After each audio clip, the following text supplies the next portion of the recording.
Hello friends, here we will revise important topics of polity.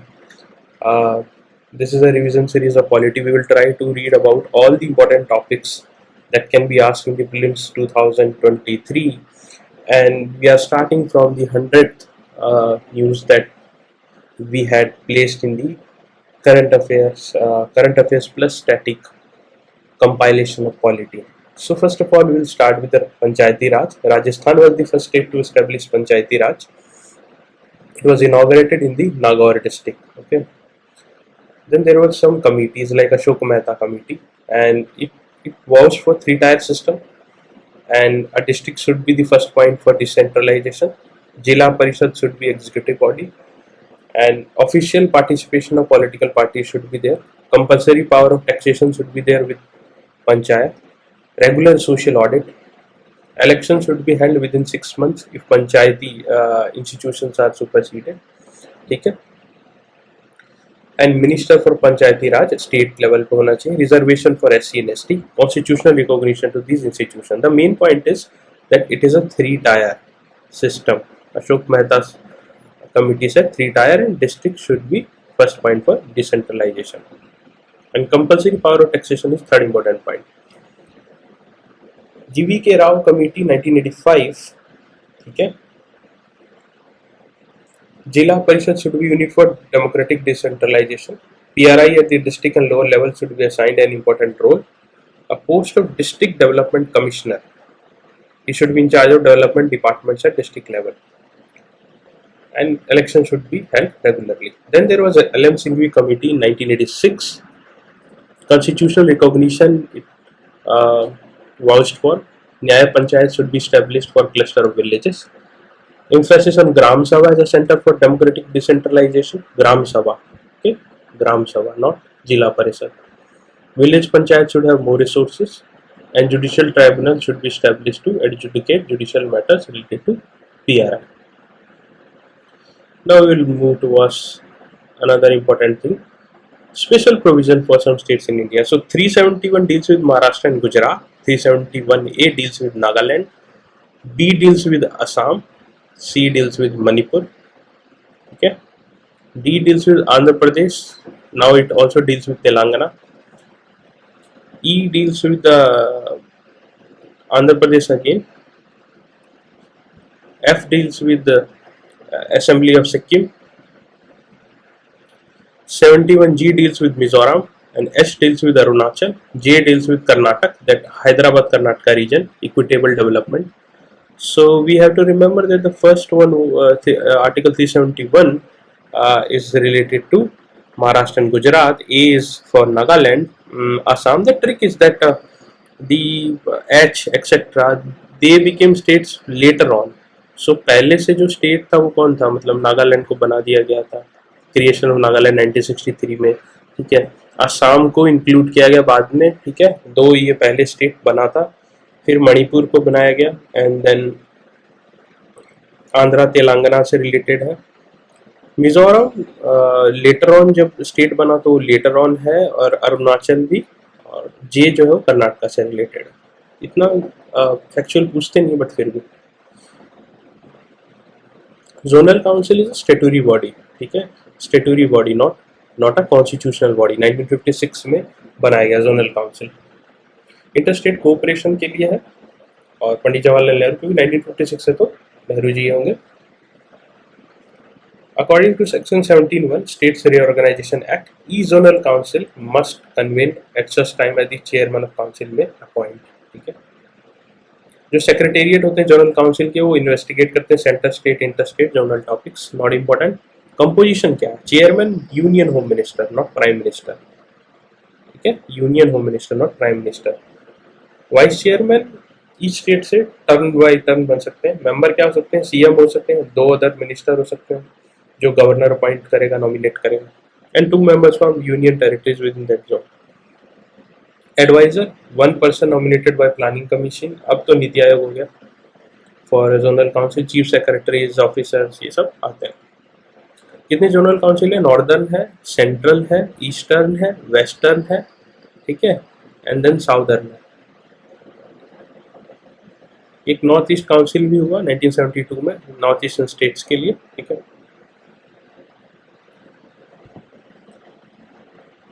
Now we will see motions in parliament. तो motion क्या होता है? एक procedural device होता है, जिससे कि अगर कोई टॉपिक पे कोई डिबेट करना है जनरल पब्लिक इंटरेस्ट के लिए, तो उसके लिए you have to move a motion. Apart from few exception, a member और minister initiates a debate in the house by introducing a motion. दोनों कर सकते हैं, ये नहीं कि केवल मिनिस्टर ही कर सकता है, ये नहीं कि केवल मेंबर ही कर सकता है, both. Every issue in the house is decided by the chair. Speaker या चेयरपर्सन ही डिसाइड करता है। अब टाइप्स ऑफ मोशन देखते हैं, डिफरेंट कैटेगरीज ऑफ सब्सटेंटिव, जिसमें अपने आप में कंटेन्स, मतलब उसको किसी और मोशन की जरूरत नहीं है, अपने आप में सब कुछ वो है दिया हुआ उसमें। सब्स्टिट्यूट है, किसी और को सब्स्टिट्यूट करने की कोशिश कर रहा है। सब्सिडरी, एक मोशन में सब्सिडरी तब डालते हैं जब डिबेट में लगता है कि something should be added, so either to supersede that previous motion or to amend it or to ancillary, मतलब एक्स्ट्रा इन्फॉर्मेशन, एक्स्ट्रा समथिंग कुछ डालने के लिए। सो जैसे मैंने बोला, सब्सटेंटिव मोशन ही सेल्फ कंटेंट है, इंडिपेंडेंट है, उसका कोई लेना देना है नहीं। सब्स्टिट्यूट है ओरिजिनल मोशन का सब्स्टिट्यूट। सब्सिडरी है, उसमें फिर कुछ एक्स्ट्रा अगर डालना है तो फिर डाला, अपना कोई मीनिंग होता नहीं है। एंसिलरी मतलब हुआ कि जैसे है ना, बिल कोई कंसिडरेशन में लेना है तो कुछ एक्स्ट्रा डाल दिया, ये सब चीज़ें, मतलब ये नाम से ही आपको पता चलेगा। What are different types of motions in parliament? Privilege motion against both members and non-members of the parliament. The important point. A privilege motion can be brought against both members and non-members of parliament. Now, privilege तो somebody who is not member of parliament can also break, हो सकता है ना, violate कर दे. If any member feels the minister has misled the house by supplying incorrect information, they can introduce a privilege motion against minister. कुछ गलत information दे रहे हैं तो एक member privilege motion ले आता है. Call attention motion, एक motion to bring the attention of minister, कोई अर्जेंट टॉपिक है, अर्जेंट चीज़ है जिसके लिए अटेंशन लाना चाहते हैं, तो उसके लिए कॉल अटेंशन मोशन होता है। The minister may take a brief statement or request additional time, ठीक है, और मिनिस्टर के खिलाफ ही होगा क्योंकि ये इसका है, मतलब कॉल अटेंशन। मेंबर के खिलाफ क्या करेंगे इसमें? एडजर्नमेंट मोशन एक स्पेशल टाइप का, एक एक्स्ट्राऑर्डिनरी पावर है, is introduced for discussing an important and a very urgent issue. It needs the support of at least 50 members. अगर 50 मेंबर का अगर सपोर्ट नहीं है तो it cannot be introduced. It can only be introduced in Lok Sabha, not Rajya Sabha, ठीक है। Adjournment motion Rajya Sabha में नहीं आता है, it only comes in Lok Sabha, कोई important urgent issue को डील करने के लिए। No day yet named motion, as the name suggests, कोई डेट नहीं है लेकिन तब भी स्पीकर ने प्रपोजल एक्सेप्ट किया। कट मोशन, कट से में लगता नहीं कि पैसे को कट किया। So if there is a demand for grants and तो मोशन अगर ये पास हो गया तो इसका मतलब है कि the government has lost the confidence, and more so ऐसा होता है कि it has to resign. There are 3 types of cut motion. एक तो पॉलिसी कट मोशन होता है, मतलब पॉलिसी कट किया, पूरा पॉलिसी सफा हो गई, because if it is of 10 lakh 20 lakh 30 lakh, उसको सिर्फ ₹1 में it is changed, so it means 1 rupees क्या है, तो जीरो हो गया, तो policy cut motion. Economy cut motion में द अमाउंट इज स्पेसिफाइड कि कितना रिड्यूस करना है, ये जस्टिफाइड नहीं होती, इकोनॉमी कट होता है। टोकन कट होता है जस्ट टू, मतलब एक्सप्रेस, मतलब होता है ना डिसअप्रूवल, तो 100 रुपीज काट लेते हैं बस। And only Lok Sabha, because right ही लोकसभा के पास है। नो कॉन्फिडेंस मोशन, अब देखिए, in our Indian constitution it is written that council of ministers are collectively responsible for the Lok Sabha, और अगर नो कॉन्फिडेंस लोकसभा ने पास कर दिया तो काउंसिल मस्ट रिजाइन। पहले 50 मेंबर्स कंसिडरेशन के लिए होना चाहिए, and it can B only introduced in the Lok Sabha. Motion of thanks, president address करता है the first session following each general election. Her general election के बाद पहला सेशन होगा, president will address that, and the first session of each fiscal year. In each fiscal year जो first session होगा, इसको भी जो प्रेसिडेंट है, he will address the same. और प्रेसिडेंट के एड्रेस को it is debated in both the house of parliament, और जिसको मोशन ऑफ थैंक्स बोलते हैं। The motion must be approved by both the houses falling that equates to the government defeat. मतलब समझे कि majority है नहीं. Censor motion. It can be used against a single minister, a group of minister, or the entire ministerial council. The reason for its adoption must be clearly stated. ये थोड़ा सा इसको no confidence से compare करते हैं, but no confidence में पूरी council of minister ही चली जाती है. Censor होता है can be moved against a single minister or a group of minister or entire ministerial council. Reason है वो clearly stated होना चाहिए. It is proposed that the council of minister be censored for certain policies and acts. Only the Lok Sabha has the power to move it. ये राज्यसभा में नहीं हो सकता. Closure motion, बहुत सारी डिबेट हो रही है, बहुत सारा कुछ हो रहा है, ठीक है. अब हमें रिजोल्यूशन लाके we have to put it for vote, so much of time हो गया, तो क्लोजर होते हैं. तो एक तो होता है सिंपल क्लोजर हो गया, या कंपार्टमेंट्स में लाके उसको पास कर दिया. सिंपल क्लोजर बस चलो हो गया, दैट्स इट. अब वोटिंग करते हैं. क्लोजर बाय कंपार्टमेंट है, similar articles are placed together and then put for vote. Kangaroo closure है, जो भी articles you are feeling is not important. Kangaroo जैसे जंप करता है वैसे you are jumping out of the unnecessary things और आप जा रहे हो, तो कंगारू क्लोजर होता है. एंड ग्लोटिंग, बस दैट्स इट. ओके, बजट में यूज हुआ जाता. जनरल रूल क्या होता है? No discussion on a matter of general public importance can take place except on a motion made with the consent. Speaker का तो कंसेंट जरूरी है. Written notice of motion must be delivered to secretary general. Motion की admissibility is determined by a set of criteria. तो बहुत सारे parameter होते हैं. Motion filed in front of tribunals or commission are not accepted, और एक time दिया जाता है चेयरमैन के द्वारा. These are not that important. अब ये बहुत इम्पोर्टेंट था. थोड़े अमेंडमेंट दिए हुए हैं. अमेंडमेंट तो हमने बहुत डाल दिए हैं.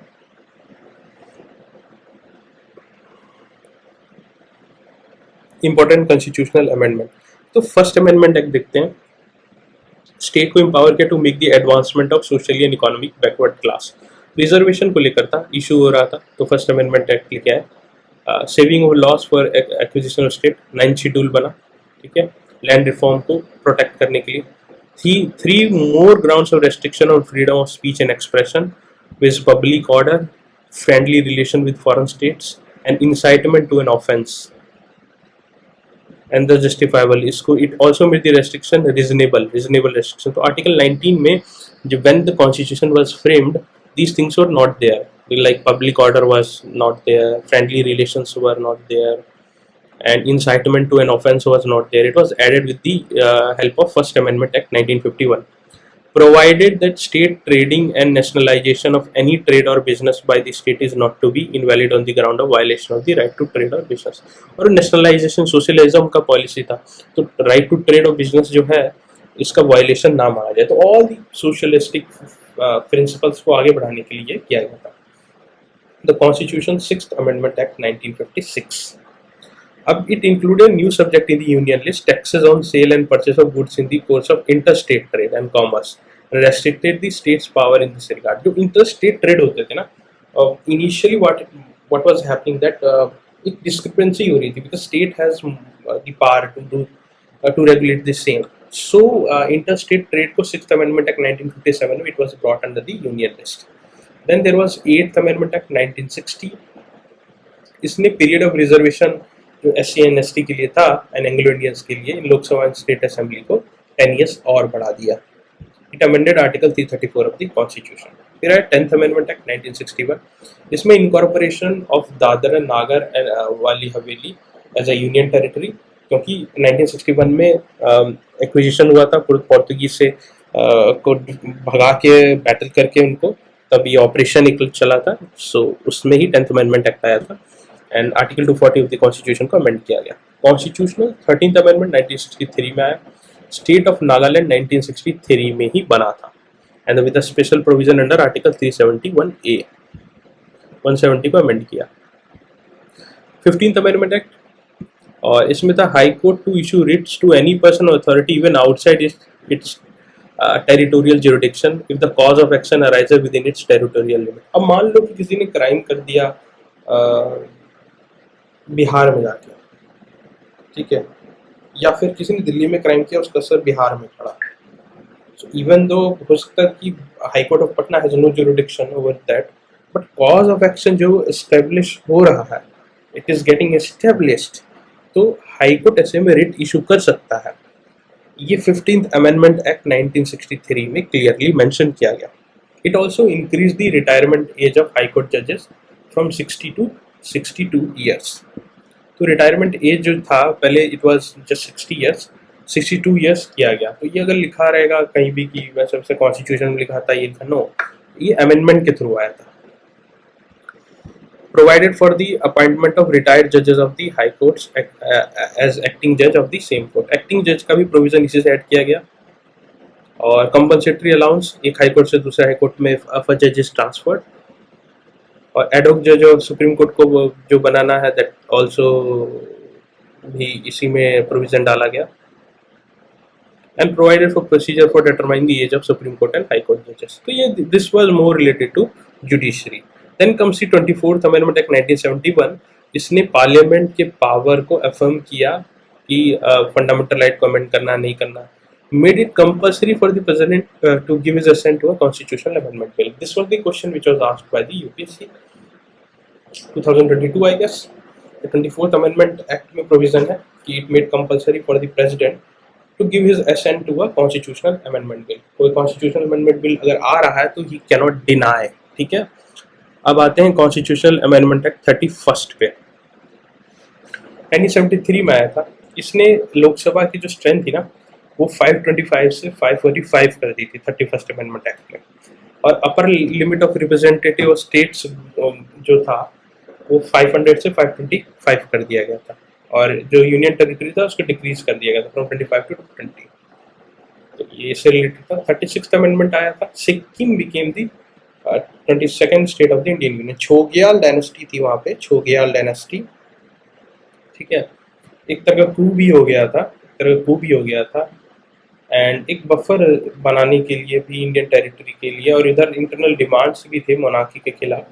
तो उसके बाद जो है यहाँ पे सिक्किमीज कांग्रेस थी जिसके लेड एक coup था। फिर छोग्याल डायनेस्टी को डिस्प्लेस टाइप किया गया, उनसे सारे राइट्स छीने गए। जो उनका जो किंग्स का पैलेस था ना छोग्याल डायनेस्टी, वहीं पे आज गवर्नर का हाउस है सिक्किम में, ठीक है। 1975 में हुआ था, याद रखना। 37th अमेंडमेंट, अरुणाचल प्रदेश में लेजिस्लेटिव असेंबली बनाने के लिए ये डाला गया था 1975 में। 39th, तो इसमें क्या किया था कि act places beyond challenge in court the election to parliament of a person holding the office of prime minister or speaker and the election of president and wife। ये कुछ नहीं है। What happened is that there was a case of Rajnarayan में क्या हुआ था कि the Indira Gandhi पे there was an allegation that she utilized the government machinery to contest the election and thus her election was declared null and void। उससे वो बचने के लिए उन्होंने ऐसा कर दिया कि ठीक है, जो भी इलेक्शन होते हैं उसको प्राइम मिनिस्टर लेवल के या स्पीकर लेवल के या वाइस प्रेसिडेंट या president that can not be scrutinized by the court. Then comes the 40th amendment act. इसमें था कि एम्पावर द पार्लियामेंट, जो EEZ होते हैं, जो कॉन्टिनेंटल शेल्फ होता है, मैरीटाइम जोन्स होता है, उसको रेगुलेट करना। Included 64 more central and state laws mostly relating to land reforms in 9th schedule. बहुत सारे लॉस को 9th शेड्यूल में डाल दिया गया था, मोस्टली जो है लैंड रिफॉर्म से रिलेटेड थे। 42nd amendment act, mini constitution भी बोलते हैं, several changes were done. It was enacted during the period of internal emergency. Internal emergency के टाइम पे ये इनेक्ट किया गया था और सुप्रीमेसी ऑफ पार्लियामेंट को इशू करना था and gave the directive principle precedence कर दिया था फंडामेंटल राइट से। Then it further imposed limits on the power and jurisdiction of judiciary की पावर को कटेल किया गया। टर्म्स ऑफ लोकसभा बढ़ाया गया, विधानसभा 5 to 6 year। use of central armed forces in any state to deal with law and order problem। president bound by advice of the council of minister। envisaged the establishment of administrative tribunal for service matters।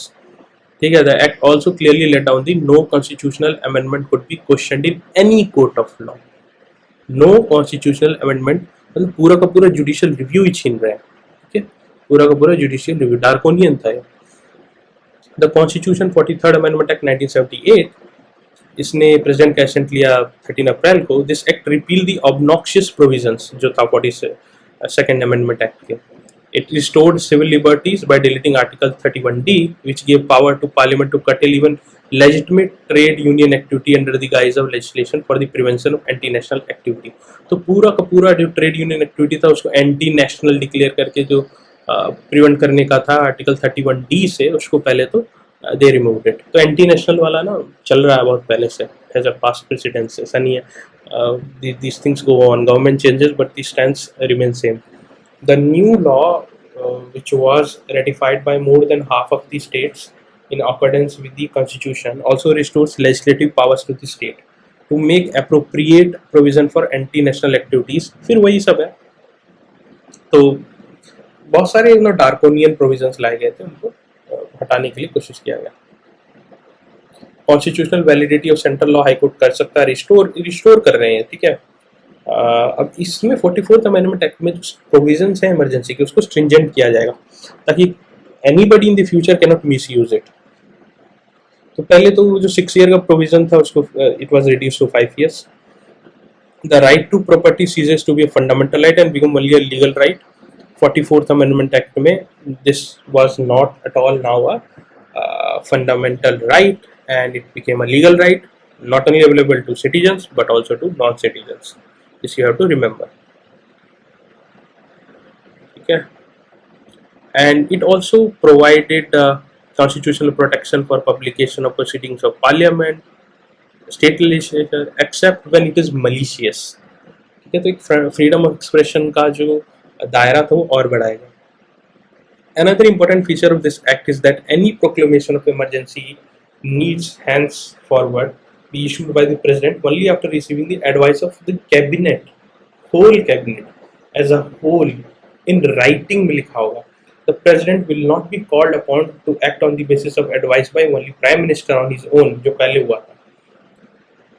The president, तो ये हो गया. Other safeguards provided that the proclamation will have to be adopted by a 2/3 majority of the members of both houses of parliament within month. Special हो गया, अब simple नहीं रहा. The 44th Amendment Act provides safeguard against future subversion of constitution for establishing an authoritarian regime. It contains provisions that are designed to make it impossible to impose the kind of emergency जो लगाया गया था. 45th Amendment Act में क्या हुआ?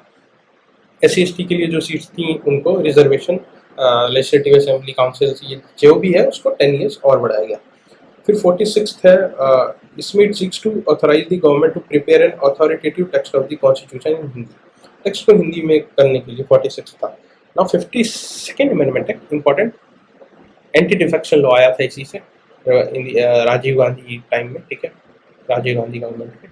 Now comes the 53rd amendment act. Statehood on Mizoram was provided. 53rd amendment act 1986 से.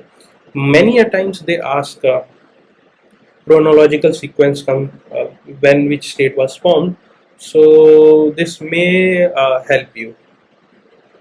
इसीलिए हम लोगों ने ये इंक्लूड किया था. Everything has a reason to be placed in the compilation that we wanted to tell you. The Constitution 54th Amendment Act 1986, इसने salaries of judges of High Court and Supreme Court को बढ़ाया. Not much important. 1987 में अरुणाचल प्रदेश को statehood मिला, 24 state. तो मिजोरम के बाद अरुणाचल है, इतना याद रखो. That's it. एंड उसके बाद जो है आपका गोवा बना है 1987 में. इससे पहले यूनियन टेरिटरी था, और union territory Daman and Diu को बना दिया जाता है न्यू यूनियन टेरिटरी. फिर आता 57, उसमें जो गोवा है ना उसके लिए स्पेशल प्रोविजंस किए जाते हैं. 58th अमेंडमेंट एक्ट में स्पेशल प्रोविजंस किए जाते हैं अरुणाचल प्रदेश के शेड्यूल्ड ट्राइब्स के लिए, नागालैंड, मिजोरम, मेघालय के लिए. 59th अमेंडमेंट एक्ट में सेंट्रल गवर्नमेंट जो है इम्पोज करती है emergency in Punjab when deemed necessary and the amendment to the president rule, and it can be extended to 3 years. The earlier maximum period was 2 years. पहले 2 years ही था, अब उसको 3 years कर दिया. The constitution 61st amendment act 1989, इसने जो voting का as था, जो वोटिंग एज था उसको लोअर कर दिया. ये आपको याद रखना. The earlier the voting age was 21 but now it made it 18. फिर आता था कॉन्स्टिट्यूशन 62nd अमेंडमेंट एक्ट 1989, वो एंग्लो इंडियन SC/ST के लिए अगेन 10 years इंक्रीज किया जाता है. फिर रिपील किया गया 63rd से जो इमरजेंसी प्रोविजंस था 3 years वाला in Punjab, and then come 64th amendment act, फिर इसे एक्सटेंड किया जाता है, ये सब पंजाब से रिलेटेड है। 66th अमेंडमेंट एक्ट में फिर लैंड रिफॉर्म्स के और भी जो प्रोविजंस थे उनको 9th शेड्यूल में डाला जाता है। 69th amendment act is important, Delhi made national capital region NCR। The act also makes provisions for legislative assembly and council of ministers for Delhi. तो फिर ये पूरा CM बनने का सिलसिला यहीं से शुरू हुआ था। The constitution 70th amendment act 1992, इसमें क्या किया था, इसमें जो इलेक्टोरल कॉलेज था प्रेसिडेंट का, the amendment provided for the inclusion of members of जो लेजिस्लेचर, जो पुडुचेरी एंड दिल्ली में जो लेजिस्लेचर बना, तो उसके जो मेंबर्स हैं वो भी इलेक्टोरल कॉलेज ऑफ प्रेसिडेंट में शामिल हो जाए, इसके लिए बनाया गया था। ठीक है, फिर आता 71st अमेंडमेंट एक्ट। इसमें the act amended the 8th schedule of the constitution and it included Konkani, Manipuri, Nepali languages in the 8th schedule of the constitution. ये अमेंडमेंट आप जब देखते हो ना तो पूरा कॉन्स्टिट्यूशन भी रिवाइज हो जाता है आपका। बहुत सारे प्रोविजंस हैं जो कॉन्स्टिट्यूशन में it was included much later. ठीक है, अब आता है 72nd amendment act 1992। Temporary provisions बनाए गए थे डिटर्मिनेशन के लिए, शेड्यूल ट्राइब एंड जो भी त्रिपुरा में है, readjustment of seats, not that important. अब 73rd अमेंडमेंट एक्ट, पंचायत बना इसी से, एंड रिजर्वेशन दिया गया 1/3 सीट्स में पंचायत विमेन के लिए, SC/ST तो था ही। 74th अमेंडमेंट एक्ट, नगर पालिका म्यूनिसपैलिटी के लिए। 75th state level rent tribunals बनाए गए, except tribunals to exclude the jurisdiction of all courts. तो ऐसा ये ट्राइब्यूनल्स बनाते हैं ना, सुप्रीम कोर्ट को छोड़ के बाकी सब को सुपरसीड कर दिया था। Then comes the 76th amendment act, ये था reservation of seats in educational institution and of appointments और post in the service under a state for backward classes, schedule caste, schedule tribes. The supreme court had ruled 16 November 1992 that the total reservation under Article 16(4) Clause 4, not 40 of the Constitution should not exceed 50%. Indira Sawhney judgment के बाद में ये होता है ना, Indira Sawhney judgement आया इसमें 50% वाला लाया गया, तो उसके बाद फिर ये रिएक्शनरी स्टेप्स होते हैं। Now comes the 77th amendment act. अब वही फिर extension of SC/ST seats, land reform से 78th है लगा हुआ। ठीक है, फिर जो इम्पोर्टेंट है 81st अमेंडमेंट एक्ट, अगेन ये इंदिरा साहनी से related. It provides that the Anfield vacancy of a year reserved for SC/ST kept for being filled up in a year as per Article 16 shall be considered separately for filling vacancy the succeeding year। मान लो कि 10 सीटें थी SC/ST के लिए, 8 ही fill हो पाई, तो 2 जो बड़ा वो रोल ओवर हो जाएगा। वही 81st अमेंडमेंट एक्ट ने बोला था नेक्स्ट ईयर के लिए। 82nd अमेंडमेंट एक्ट है, it prevented the state from making any provision in the favor of members of SC/ST for relaxation in qualifying marks with respect to examination, job promotion। अच्छा ठीक है, ये सब उसी से रिलेटेड चल रहा है। 83rd में article 243 M to provide that no reservation in panchayats be made in favor of SC/ST in Arunachal Pradesh where the whole population is tribal। अगर पूरा ही population tribal है तो फिर इसमें रिजर्वेशन का कोई मतलब बनता नहीं है। 84 था डिलिमिटेशन वाला। ठीक है,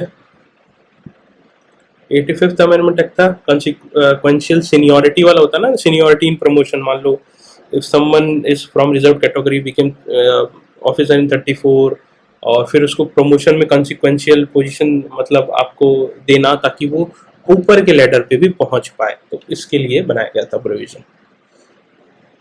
86 था right to education until the age of 6 to 14 वाला। 87th अमेंडमेंट एक्ट क्या था, it was for readjustment and rationalisation, ये डिलिमिटेशन से रिलेटेड है। सर्विस टैक्स के लिए 88th अमेंडमेंट एक्ट से बनाया गया।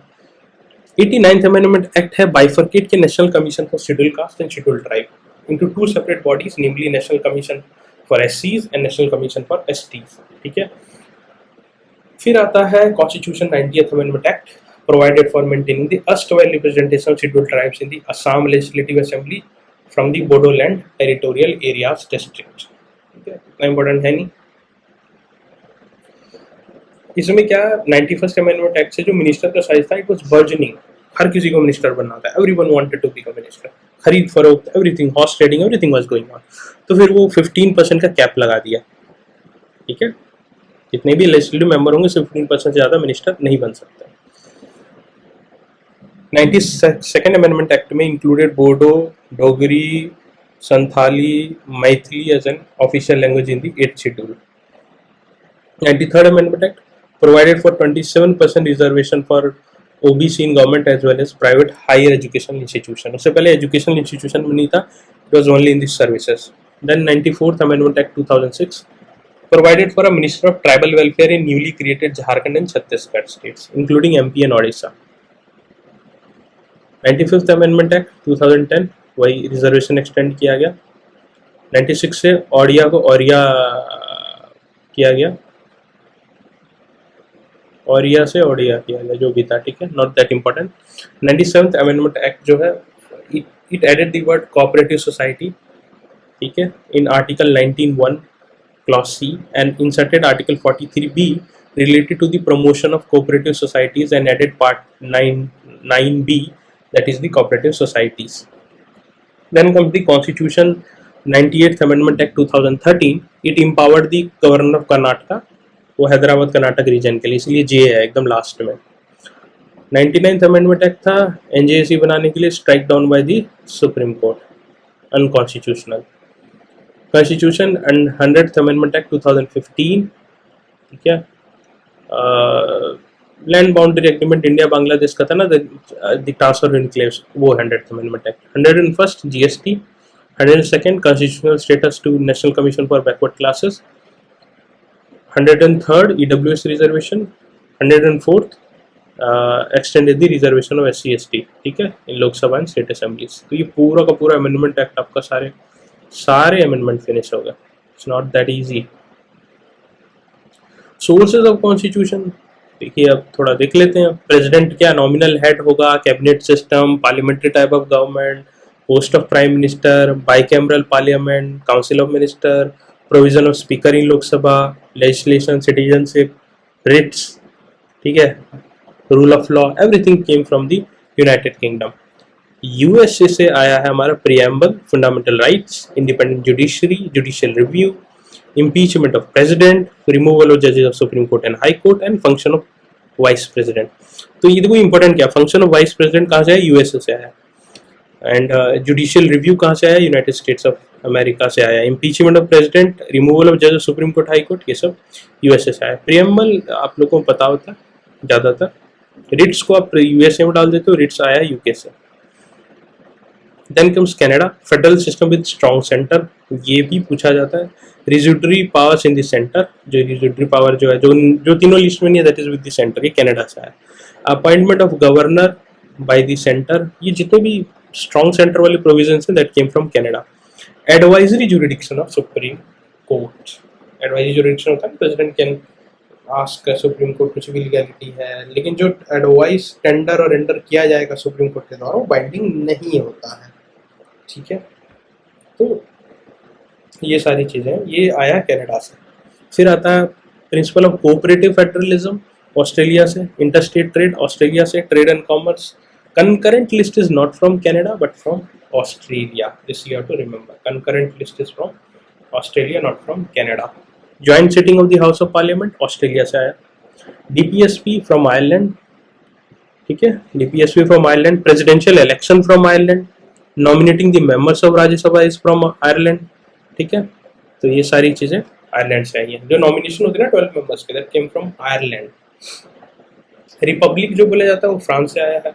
Liberty, equality and fraternity, no doubt. Russia से fundamental duties, idea of socio economic and political justice, ठीक है, सोशलिस्टिक आइडियाज है ना, came from Russia. Procedure for amendment came from South Africa and election of Rajya Sabha members भी. जो nominated members आ रहे हैं, वो आयरलैंड से लिया गया प्रोविजन, बट जो इलेक्शन है राज्यसभा का, ये लिया गया साउथ अफ्रीका से. और प्रोसीजर फॉर अमेंडमेंट जो है, वो भी साउथ अफ्रीका से लिया गया. अगर हम देखें जर्मनी का, तो emergency powers to be enjoyed by the union, जो इमरजेंसी पावर है वो यूनियन के साथ रहेंगी. And suspension of fundamental rights during emergency, this provision is also taken from Weimar constitution, Germany, ठीक है. The procedure established by law has been taken from Japan. Federal scheme क्या है? Government of India 1935 सारा ये office of governor, emergency provision came from government of India Act 1935, but suspension of fundamental right during emergency came from Germany. और ये कौन ensure करेगा? Centre करेगा. that also came from Germany. Public service commission, administrative details, ये सब Germany का.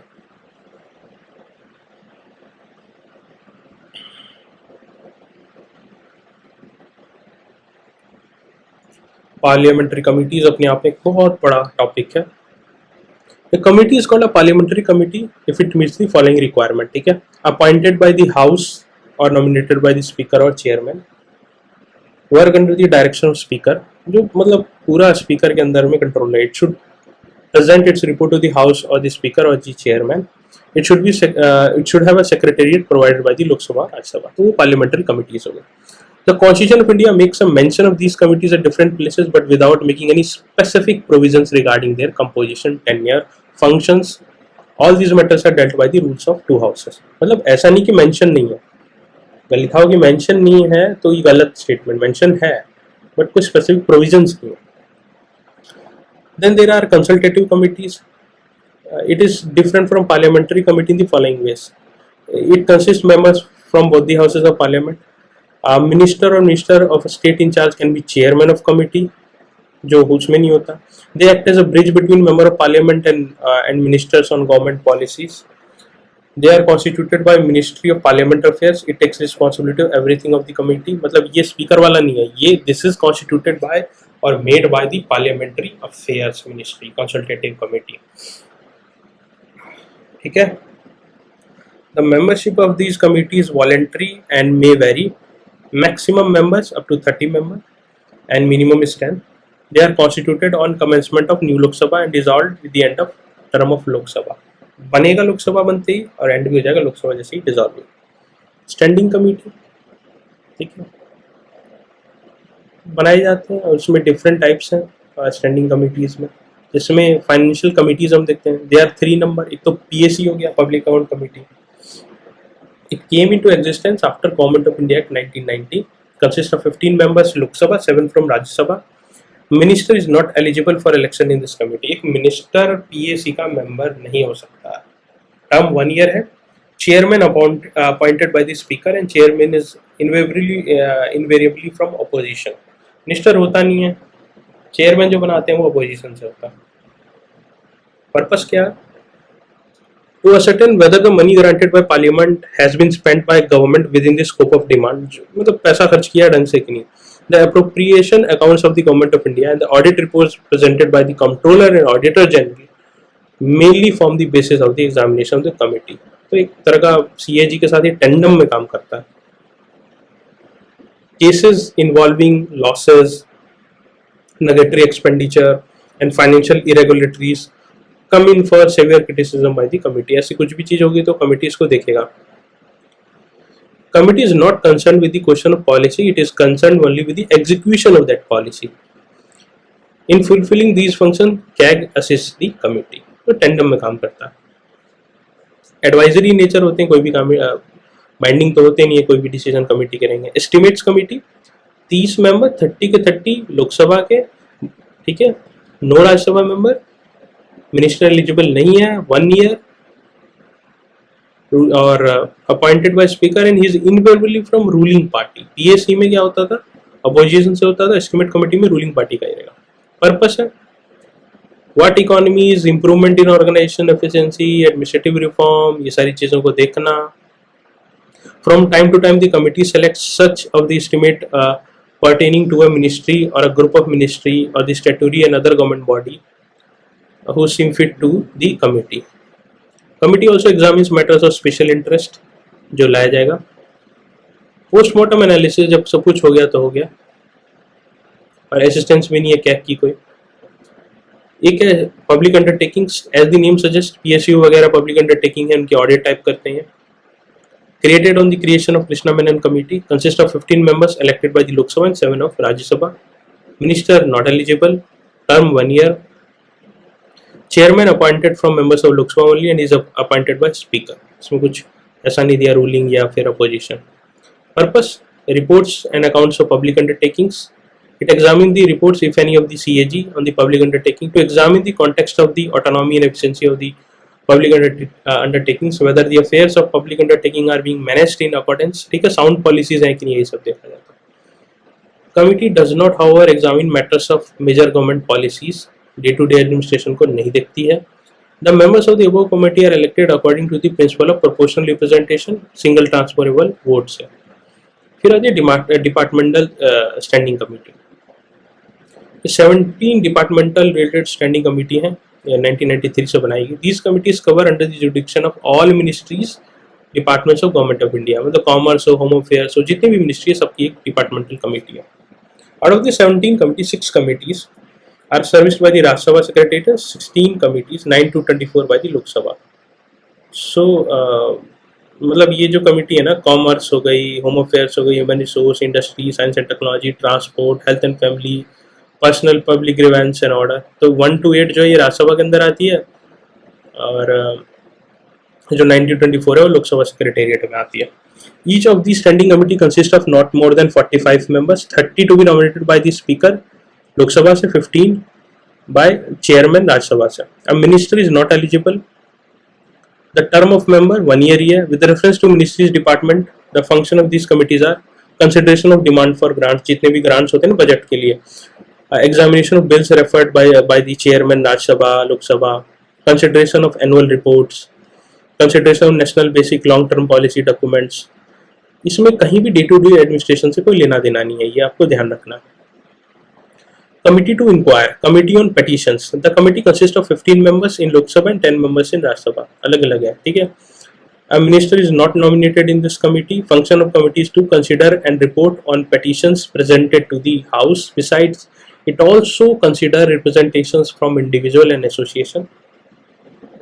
Committee on privileges, इसमें committee 15 member Lok Sabha में, 10 मेंबर राज्यसभा में. The function is to examine every question involving breach of privilege of the house of the members of any committee thereof referred to it by the house or by the speaker. It determines with reference to the facts of each case a breach of privilege is involved and makes sustainable recommendation होती है. फिर ethics committee, it engages in maintaining discipline, decorum, or examines case of misconduct, recommends appropriate action. कुछ कमिटियां जो scrutinise और control करने के लिए होती है, तो एक होती committee on government assurances. The committee consist of 15 members in Lok Sabha and 10 members in Rajya Sabha. A minister is not nominated in the committee. While replying to a question in the house or during discussion on bills, resolution, motions, ministers at times give assurances, ठीक है, or undertaking either to consider a matter or take action to furnish the house further information. The function of this committee is to scrutinize the assurances, promises, undertaking given by the minister. तो वो ढंग से दिया है कि नहीं. और committee on subordinate legislation asked by UPSC in prelims. In both the houses, the committee has 15 members. A minister is not nominated to this committee. The committee scrutinizes and reports to the house whether the power to make regulation, rules, sub-rules, bylaws conferred by the constitution or delegated by the parliament are being properly exercised कि नहीं. जो power दिया जा रहा है law बनाने के लिए, रेगुलेशन बनाने के लिए, सब लॉ बनाने के लिए जो डेलीगेट किया है वो अच्छे से बन रहा है कि नहीं, न्याय संगत है कि नहीं, लॉ के संगत है कि नहीं. This is the work. Committee on paper laid on the table. The committee consists of 15 members in Lok Sabha and 10 in Rajya Sabha. Its function is to examine all papers laid on the table of the House of Ministers, other than those which fall within the purview of Committee on Subordinate Legislation. इसमें यही होता है कि compliance ensure किया गया है कि नहीं, अनरीजनेबल डिले तो नहीं है लिंक पेपर में, डिले है तो क्यों डिले है, हिंदी और इंग्लिश वर्जन में लिया गया है कि नहीं, ठीक है, हिंदी वर्जन में नहीं है तो क्यों नहीं दिया गया, रीजन दो इसका. तो ये सारी चीजें हैं. Committee on welfare of SC and ST, 30 members, 20 from Lok Sabha and 10 from Rajya Sabha. तो ये कंबाइंड है. टर्म 1 ईयर है. मिनिस्टर नॉट एलिजिबल है. मेन फंक्शन क्या है, वेलफेयर जो हो रहा है वो हो रहा है कि नहीं, ढंग से हो रहा है, ठीक है, ये सब चीजें. Committee on empowerment of women, 30 member, 20 Lok Sabha, 10 Rajya Sabha. As the name suggest, ये भी देखता है कि वेलफेयर के लिए, सब चीजों के लिए जो डिसीजन लिए वो सही है कि नहीं. ऑफिस ऑफ प्रॉफिट के लिए committee consists of 15 members, 10 Lok Sabha, 5 Rajya Sabha. The committee is constituted for the duration of each Lok Sabha. जितना लोक सभा का होगा उतने साल के लिए ये रहेगी. 5 है तो 5, 4 है तो 4.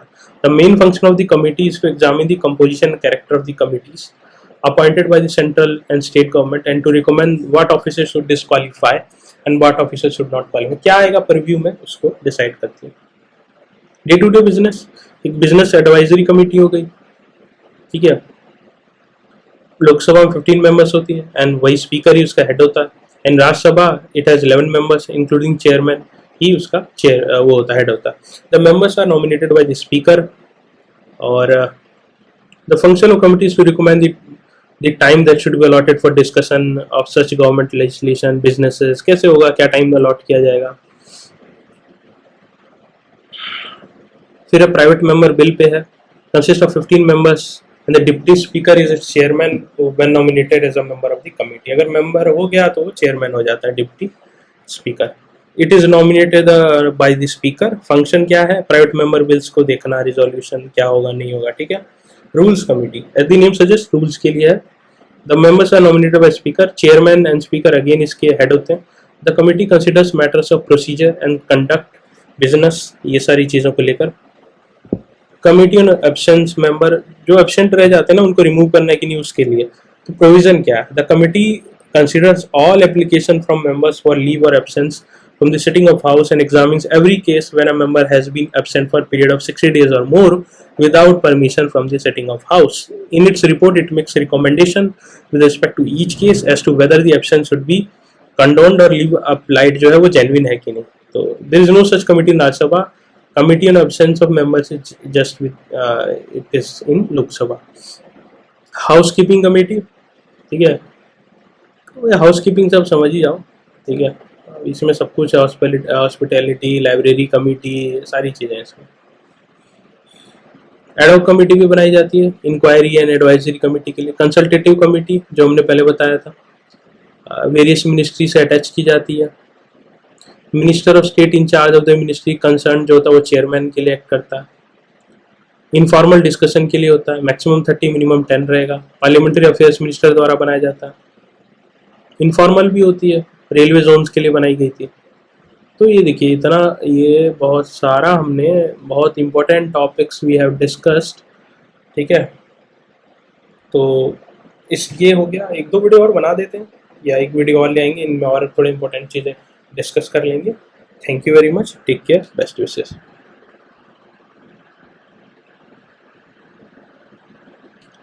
तो ये आप लोग रिवाइज करते रहिए और देखते हैं आगे जो भी हम लोग को हेल्प होगी डेटा वगैरह